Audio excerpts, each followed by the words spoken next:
Hello, hello, this is Patty Joe. I'm trying again to record and not record all kinds of extra ridiculous stuff that I don't know how to edit out yet because I'm just brand new at this. Okay, we're going to pick up with Darrell. We're going to cover a witness. It's pretty excruciating. I'm going to tell you this right now but it is so damn funny when he tries to be smart. Is it in the queue, Your Honor? It's in the case. It should be. Thank you. All rise. It is a smart witness.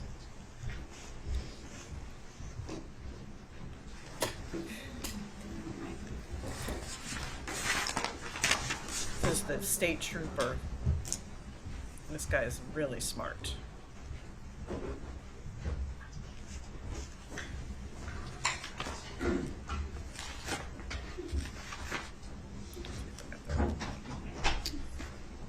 Yep.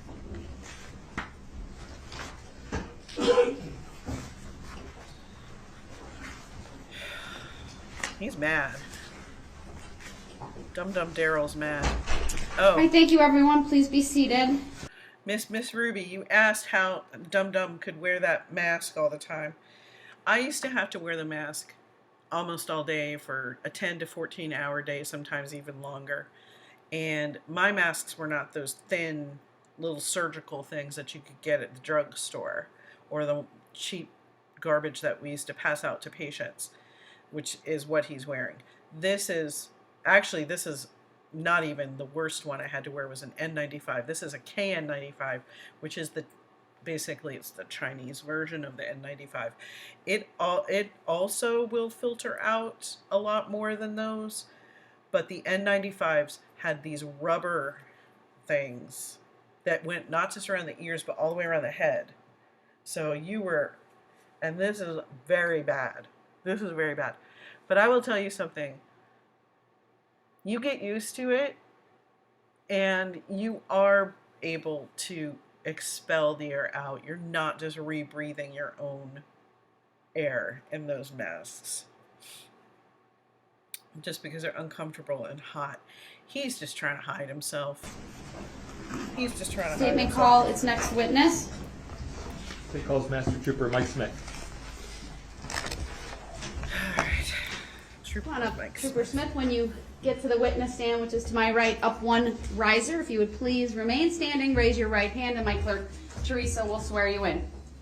Do you solemnly swear that the testimony you're about to give shall be the truth, the whole truth, and nothing but the truth, so help you God? I do. Thank you. Thank you. Have a seat. Madam Clerk, I'm giving you previously received 54. Right, sir, the first thing I will have you do is to state your first and last names for the record and spell each. First name is Michael, M-I-C-H-A-E-L. Last name is Smith, S-M-I-T-H. Thank you. Go ahead, your witness. Thank you. How are you employed? With the Wisconsin State Patrol. What's your job title? I am a reconstructionist with the Technical Reconstruction Unit. How long have you had that position? I joined the TRU when it was originally formed in 2008. I've been doing full-time recon since 2002. We had a unit formed based on the need for a reconstructionist that did this type of crash investigation all the time. That's all we do. A normal trooper has traffic enforcement duties. We just have strictly crash recon duties. That's all we do. How long have you worked for State Patrol? I was hired in 2000. Can you describe for us your educational background? Yes, I have a 2-year associate's degree in criminal justice and then multiple training in the crash reconstruction field through the State Patrol. So I'd like to get into that a little bit. Can you tell us what kind of training was required to become a reconstructionist for the State Patrol? Yes, I've had over about 2,000 hours of training. That training has been done at our State Patrol Academy. We bring in schools like Northwestern, Texas A&M, IPTM, which stands for the Institute of Police Technology and Management. They come in, they're college level courses. They teach us obviously over a series of weeks. We also have specialty instructors come in for specialty fields in accident reconstruction, which can be vehicle versus pedestrian, vehicle versus motorcycle, CMB crashes, lighting studies, and a bunch of other ones. They could actually probably go to one of these universities and have them formulate a degree specific to these courses and break down how many hours each course was and give them a number of credits. My thought is that it would minimally bring him from his associate's degree to a bachelor's, if not further, because of the credit load that would give and the expertise. So that's fairly impressive education. How many accident or crash scene reconstruction analyses have you completed as a reconstructionist with the State Patrol? Well, since about probably 2004, I would say till now, I average probably over 100 a year that I respond to. And these are serious crashes. They're not just, somebody driving into a mailbox. This is a criminal or possibly injury case involving criminal charges that we respond to. But probably on average over 100 a year for the last, since 2004. 2 a week. Did you conduct a crash reconstruction analysis in downtown Waukesha from an event that took place on November 21st, 2021? I did. When did you That was begin your crash. work on that analysis? I worked with detectives from the City of Waukesha Police Department. On January 30th of this year, we actually went out to the scene to conduct a time distance analysis. Where did you go at the scene?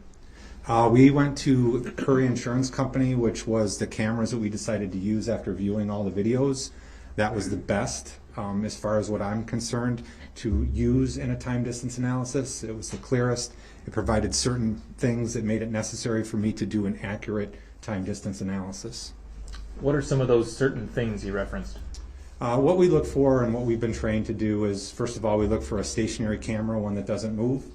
So when we are viewing the video of the incident and we are, again, recording new video with the time distance analysis, that camera is in the same exact spot. That's the first thing we do. Secondly, we want to have at least 2 fixed reference points to actually see where a vehicle in this case is entering the first reference point and where it hits the second reference point. So those need to be really clear for us to get an accurate distance. And from that point, then we want to actually time or make sure the timing on the video software is accurate. And that's simply a stopwatch that we use to verify that that video is timing correctly, not too fast, not too slow. So once we have all that done and we determine those 2 points, we will bring a vehicle in, and in this case an exemplar vehicle that matched the description, I think your make and model of the vehicle that was in the parade. We actually will have someone, me in this case, inside watching the video on the screen, seeing when that exemplar vehicle comes into the screen. When it comes into the screen where the vehicle did at the time, we have somebody mark that location out on the roadway. We then do that for a second point further down. In this case, we had 2 points. Once we have those 2 points established, then we're bringing our survey equipment out, which is a Trimble unit that you've all seen them out on the roadways and then people's homes where they're surveying. That's what we use. Very accurate instrument. Just to give you an idea of accuracy, at about 300 feet, it's plus or minus 1/8 of an inch off. So very, very accurate unit, which we use all the time for crash reconstruction. So once we have that distance, we verified the timing. It's a pretty simple calculation that we do to determine a vehicle's average speed through that particular distance that we have. And just keep in mind it's an average speed, so it could be moving faster or slower during certain portions of the distance, but it's just basically taking that average speed through that distance that we measured. When you used that Trimble machine to conduct your measurements, did you use those measurements to later produce a 2-scale scene diagram?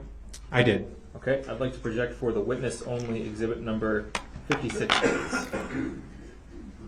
56? Yes, please. Thank you. Go ahead, show the witness. Do you recognize the diagram on the screen in front of you? I do. What is it? That is the scale diagram that I created as a result of the Trimble measurements that I took out at the scene. I move exhibit 56 into evidence and request permission to publish. Objection. I can't see it on my screen. Objection. Objection. Right. Okay, that is not an objection. Okay? Objection would be to relevance or accuracy or something legal. I don't know. He's objecting because his computer's not working. Oh, I don't know why. We'll need to check the cabling.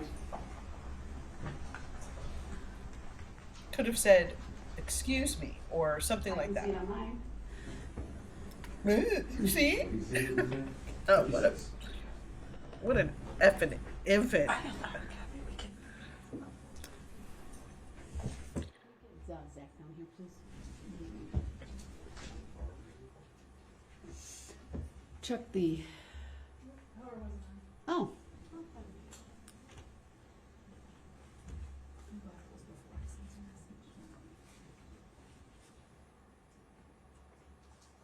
Let me know when it's on the screen in front of you, sir. All right. Continue then. Oh, and Exhibit 56. Well, first of all, let him review it. It's been offered by the state. You've now had an opportunity to review it, sir.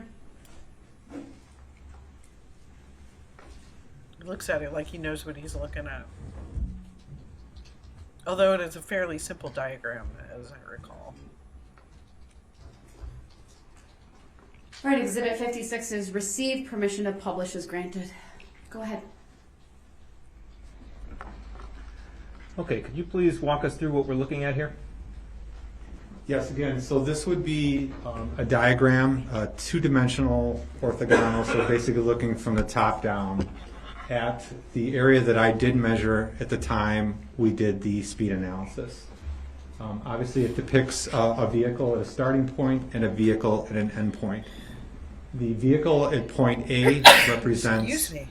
where that vehicle came into that east camera that was located at the Curry Insurance Company.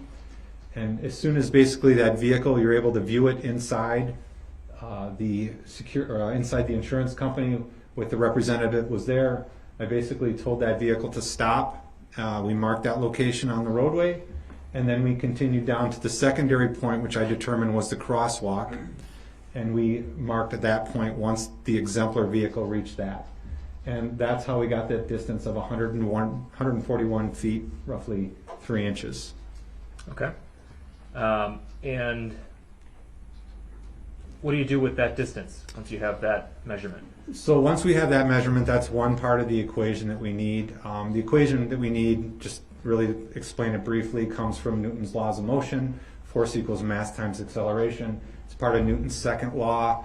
The formula that we use is velocity equals distance divided by time, and then we convert that velocity to speed. So we need two inputs in order to calculate the average speed of that vehicle over that distance. The first, obviously, is distance. The second is time. Now, how we get the time is we take the actual video from the incident, and we have a stopwatch, and we time it when it reaches those fixed points. And we do about 20 iterations, then we average those 20 iterations out to get a time, and that's the second part of the equation that we need in order to get that velocity or speed. Once we have that time, in this case it was 2.7 seconds, we round up and increase that time to the nearest whole number, which was 3. Why do you round up? I'm sorry to interrupt you there. That's fine. We round up always to give the benefit to the vehicle, because obviously the longer it takes to travel that distance, the slower the speed will be. So we always round up to the next number. If it was 2 seconds, we'd round up to 2.5. So it's about every half-second interval that we round up to. So now that we have the distance of 142 feet roughly and the time of 3 seconds, not 2.7, we came up with the speed of the vehicle, or average speed of the vehicle during that segment, of 32 miles an hour. Okay, so for us average people who kind of remember this stuff from high school, I will tell you that he would have had to go a whole lot slower for me, okay?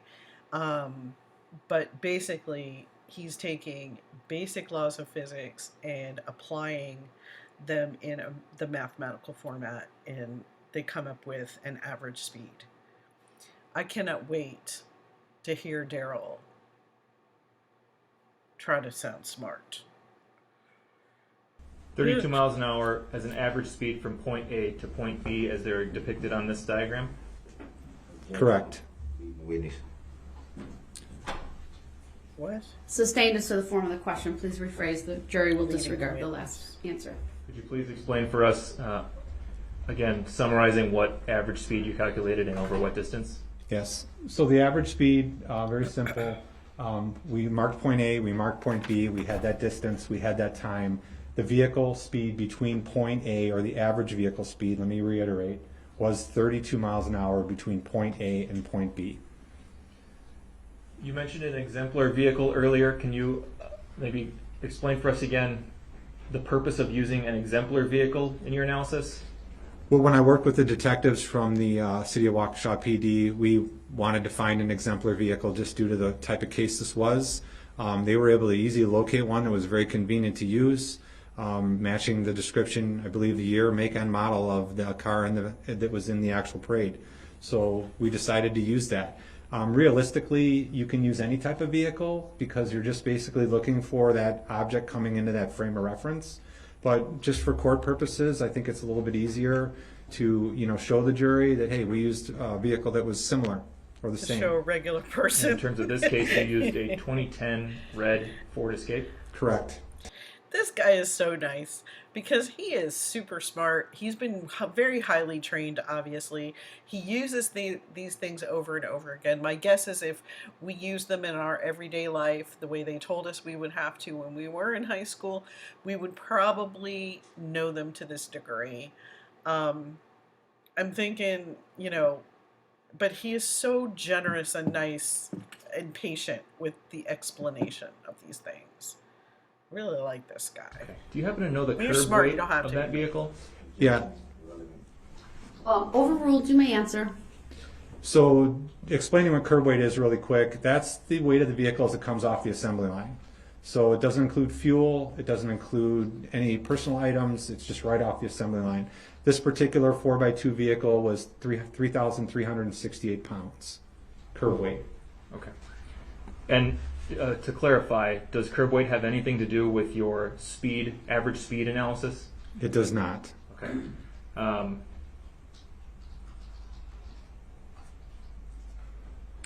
When you get to the end result of your speed analysis and you have that number, the average speed over that distance, does somebody check your work? Yes, absolutely. Part of our protocol in the TRU is we have to have all of our reports peer reviewed. Has to be done. Every single one goes out to a former member of the TRU who is now a consultant for us. He peer reviews it, makes sure that everything is correct. Okay, I want to wrap up by just asking you some clarifying questions about the nature of what an average speed means. Can you say definitively that at any point between point A and point B, the vehicle was traveling faster than 32 miles an hour? Objection, hearsay. Overruled, you may answer. Grounds. So average speed is calculated, as we talked about, through that distance. The vehicle can either be going faster than 32 or slower than 32 over that distance. But it's an average. Is it possible the vehicle maintained a constant speed of 32? Yes.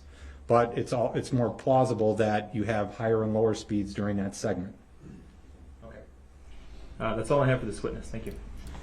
Thank you. Cross. Okay, so I want to point out one thing. I've said this before, people who are trained to be witnesses in court, you're not really trained to do it, but people give you kind of the etiquette, okay? So he obviously knew that when an objection is made, he stopped talking. When she said overruled, he answered the question, even though Darrell was going over the grounds thing and his stupidity. Oh my God. Look at his horn. The horn on his head. Proves where he belongs. Not even Satan wants him. Yes. This is kind of distraction still being on here. The evidence is distracting to me. Could you take the evidence out of my face, please? Oh my God. You're so dumb.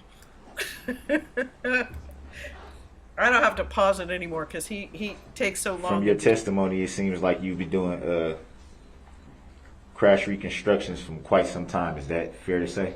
Yes, sir. Around 2004, I believe you said? I was in the program from about 2002, but really started getting into full recons about 2004. You need a little bit of training first before you can actually go out and be on your own. You stated that you worked with detectives in the process. Do you recall who that was? Yeah, that was Detective Casey.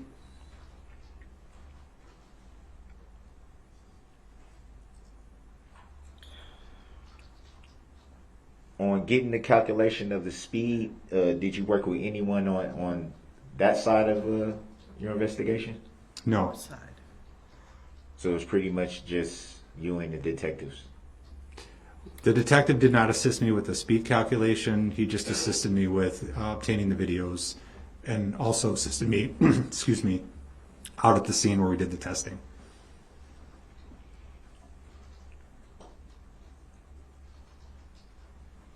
I think the exhibit showed the building that had the camera. Do you recall which streets that were along the parade route? Yeah, that was in front of Cura Insurance on Main Street.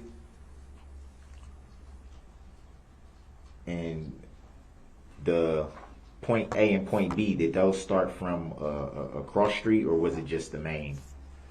The insurance company has cameras outside by the sidewalk. There's two of them. There's one towards the east and one towards the west, right at the front of the building. How does that help you? I always go back when he's asking these stupid questions to how does this help your defense? How does it help me think that you didn't do this on purpose? There's nothing. Nothing. Like, even if he skirts close to something and you always, well, that's not what I meant, because that's not my semantics. You made reference to the Narcissist. distance traveled in feet. Correct. I think it was 141. Correct. 141 feet 2 inches, a little bit over that. And you made a reference to the average speed. Any reason why the average speed wasn't depicted in the exhibit? That's just a calculation that we do that's included in the report. I don't normally do that in the diagram. In other words, the diagram is a picture of the survey and where they had point A and point B, where they used the cameras and you come into view and you leave view and those points. That's what the purpose of the diagram is. Darrell is going to spend the next couple of minutes here wasting our lives trying to decide, having this guy explain why he didn't write the number of miles per hour on the picture. Wouldn't it be easier? One of Darrell Brooks' iconic legal theories, such as subject matter jurisdiction, who is you, and have you had tea with the plaintiff?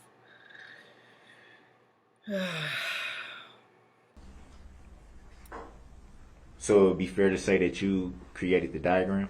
I did create the diagram, yes.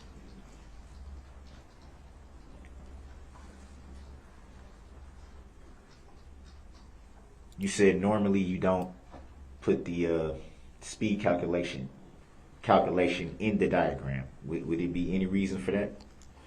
It's in the report. It's not necessary to put it in the diagram. Have you ever done that before? Have you tried it? I think it's Could kind you of rephrase the smart. question? Have you ever not included the speed analysis in any crash reconstructions that's that even you've more done confusing. before this one? Are you referring to the diagram or are you referring to the Referring report? to the diagrams. No, I'm I sorry. I do not put speed calculation results in diagrams On any of them. on any of them. 4 times now he's said the same thing. Did you create any diagram with the speed calculations present on it? No, No. I don't. The diagram that I created is the Fine. one that was up on the screen. And then from there you put the speed calculations just in the report. Yeah, I normally just put them in the report, yes. I don't have any recollection of putting one in the diagram. Ever. Ever. That's 6 times he said the same thing.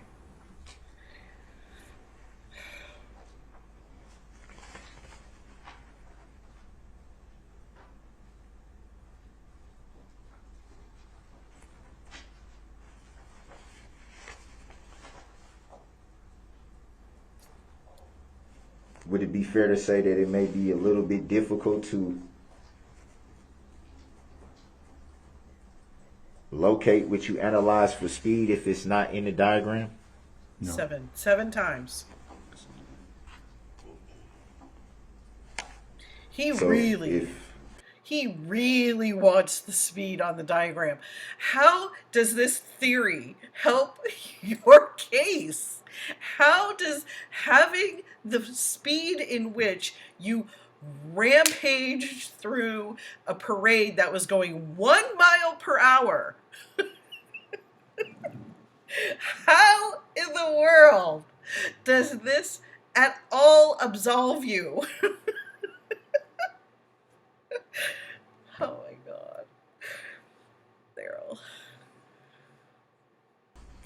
You wanted to know the calculation of the speed, you would have to read the report. Correct. Would it be fair to say that it might be easier to find if it was included in the diagram? 8, 9 My times report now. my diagram is included with my report, and that's all one unit, so it is in the report.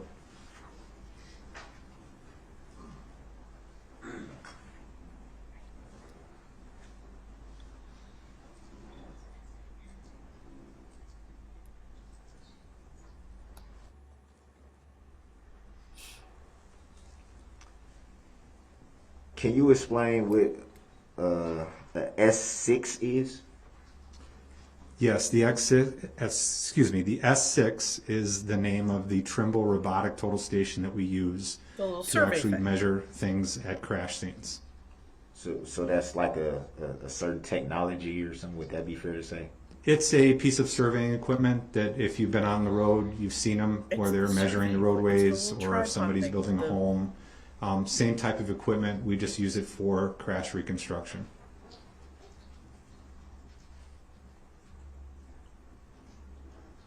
A 100% stupid. I always wondered what those things on his knuckles said, and it looks like the ones on his right hand say 100%.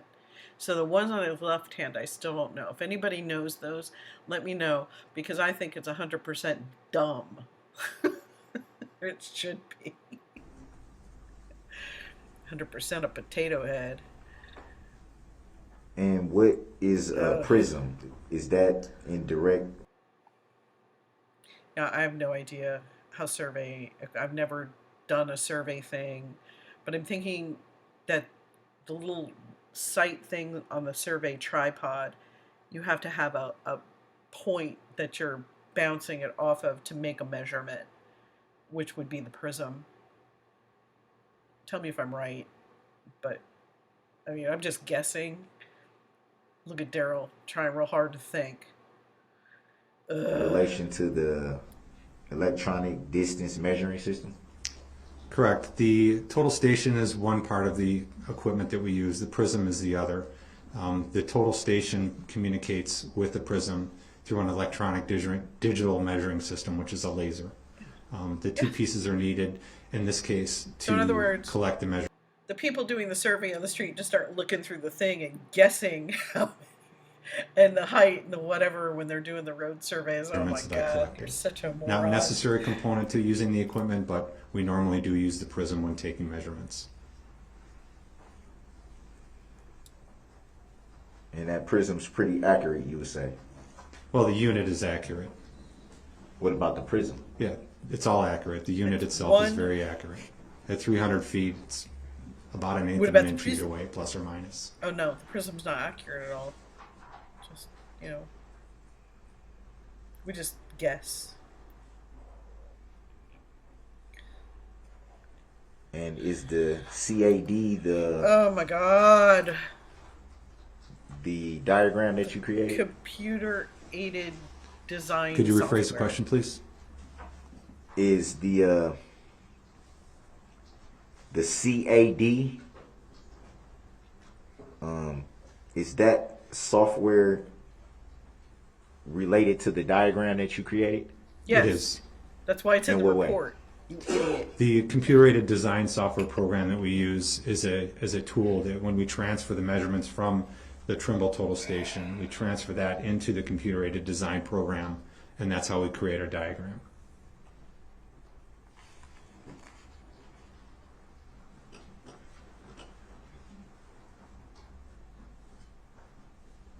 He is so nice to Darrell. He is so generous. Darrell is so dumb. See, we have plenty of time to talk because, you know, Darrell's trying to figure out when he's going to ask questions like, who was you?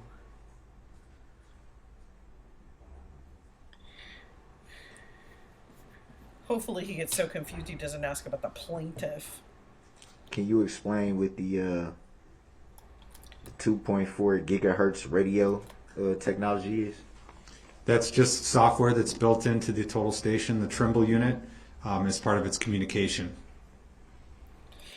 It is so highly likely that because of the consistency in what they use to do these scene diagrams and measurements, that they have an explanation of what each piece of the possible equipment that's being used. That even if it is not used for it, it is described in every report. So they probably have something that they drop in there if they've used this, and that then drops an entire explanation of what that is that's consistent.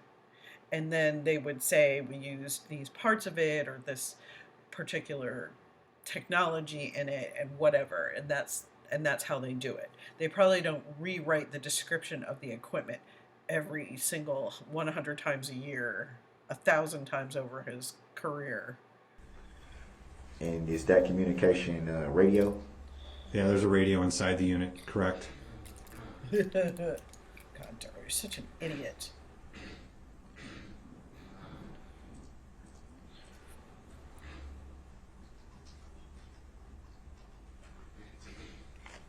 Knowing that really makes me think you're not guilty, Darrell. Knowing there's a radio in that You little made survey thing. reference to something called Newton's law. Can you Oh, explain? my God.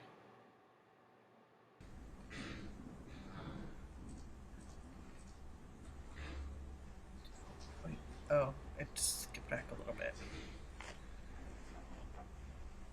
Hopefully we get back to that question. You made reference to something called Newton's law. Can you explain a little bit further what that is? Newton's laws of motion are what we use as a big step in our reconstruction field. A lot of formulas are derived from Newton's laws, including the formula that we use to calculate the vehicle's average speed. Sir Isaac Newton obviously invented the laws of motion. We all learned that in high school, and that's part of the process that came to the formula that I use to calculate the average speed. Oh God, please don't say something stupid. I always thought of Newton as gravity, so that was a bit of new information. You made reference to part of the crash reconstruction was finding a similar vehicle. Would that be fair to say? Yes. And you were able to find a similar vehicle pretty easily, you would say? That would have been the City of WAUKESHA Police Department which found the vehicle.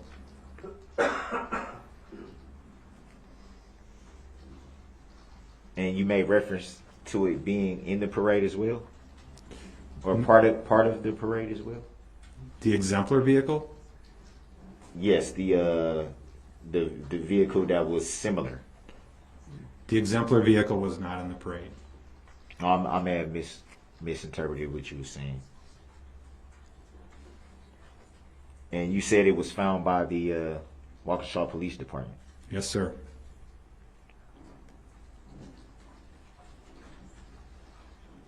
Do you recall if that part of your investigation and the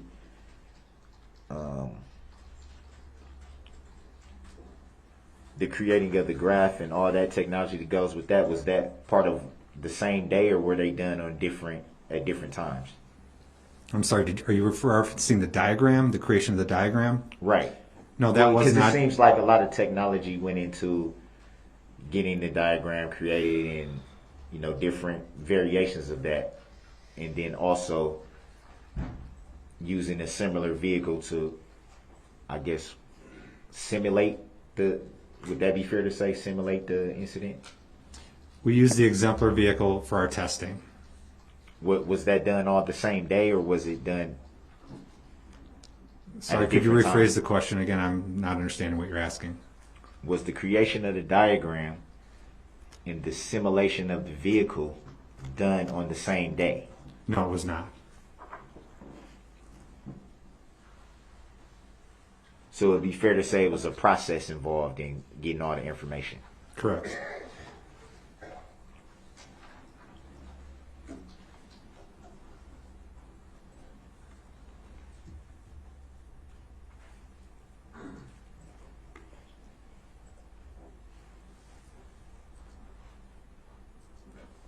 And you stated that that was done around January 30th, around that time?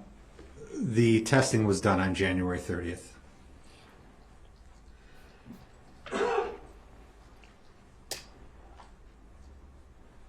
And what about the simulation from the similar vehicle? That's the testing. I'm sorry, could you rephrase the question?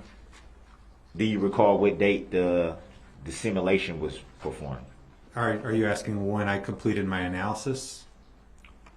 Specifically the part of the similar vehicle being used. That was January 30th. We did the testing out on Main Street in front of Curry Insurance.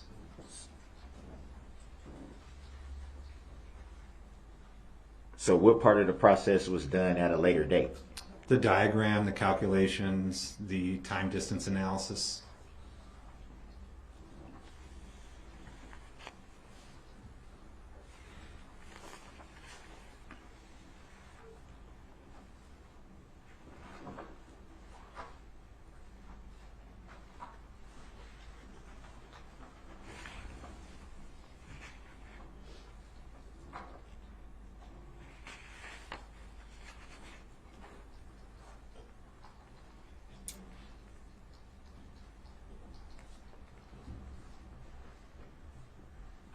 Darrell's trying to find a clue.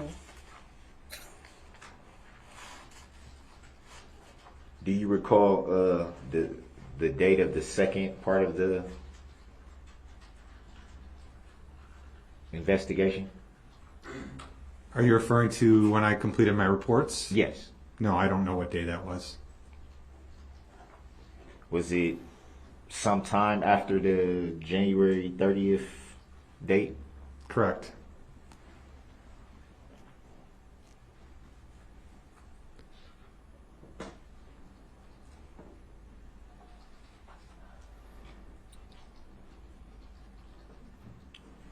Would you say there was a delay in finishing it, or did something cause you to kind of... Let me rephrase that. Was there anything that may have delayed you finishing the investigation quickly?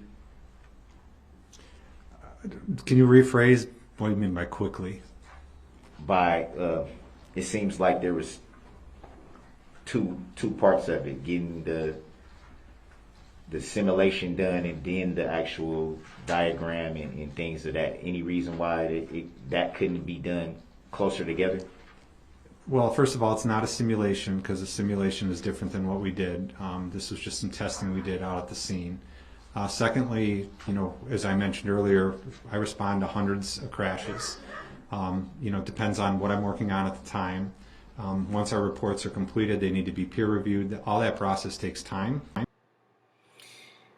He seriously wants the word simulation attached to this for some reason. That's his whole narcissistic semantics thing. So there's nothing that delayed my report. If you want to use it, me going to another crash, that possibly could have delayed it, but no delays that would affect the outcome of the report or the accuracy of the report. No, I wasn't going to that part of it. I was just kind of curious to what may have spaced out the dates. That's what I was really getting at. Okay. Darrell may very well have blown because of his whole wanting to control the semantics. So this gentleman actually offered him, no, everything's accurate, whether I complete it on the 30th with the testing on the 30th of the following month or any time in between. It doesn't matter. It's, because each part of the process is accurate, valid, and verified. And that may have been a question that could have gone to some doubt about the credibility of the report or whatever. But Darrell doesn't want that. That's not what Darrell's after here. What Darrell wants to know is, this took longer because I did something huge here. The magnitude, that whole backstory Darrell has to have, that he is the one who, Darrell, you're so gross. We do a lot of reports every year, and obviously we're not just doing one report a year. So every report is different. Every report requires different types of analysis. So there's really no set time on when we can finish a report compared to when we started. It just depends on what else is going on outside of our time in the office.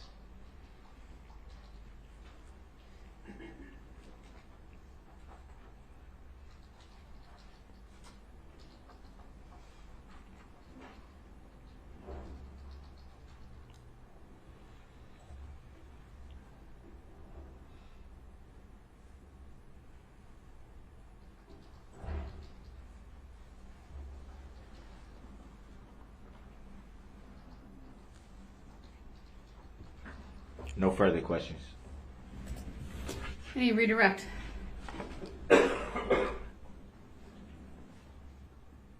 No, thank you, Your Honor. All right, thank you, sir. You may step down. Okay.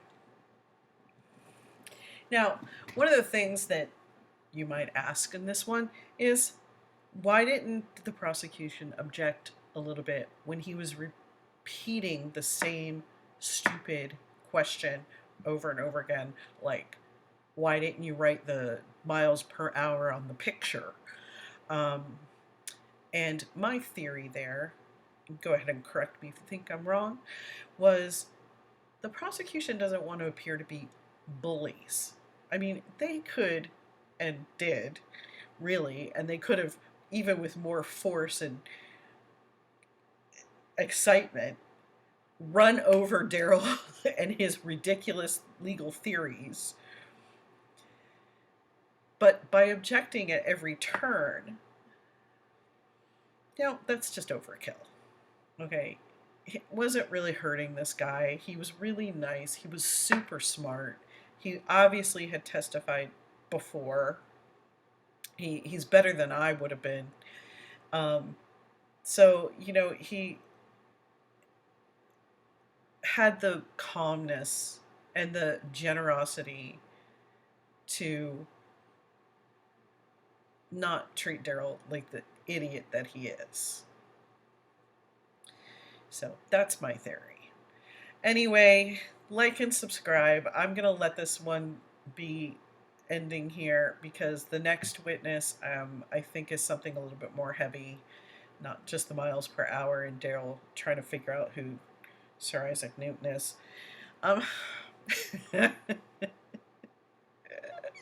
Which was totally funny, by the way. Oh, you're so stupid, Darrell. Oh my god. Oh my god. Alright, well, thank you for joining me. Like I said, like, subscribe, share if you wish.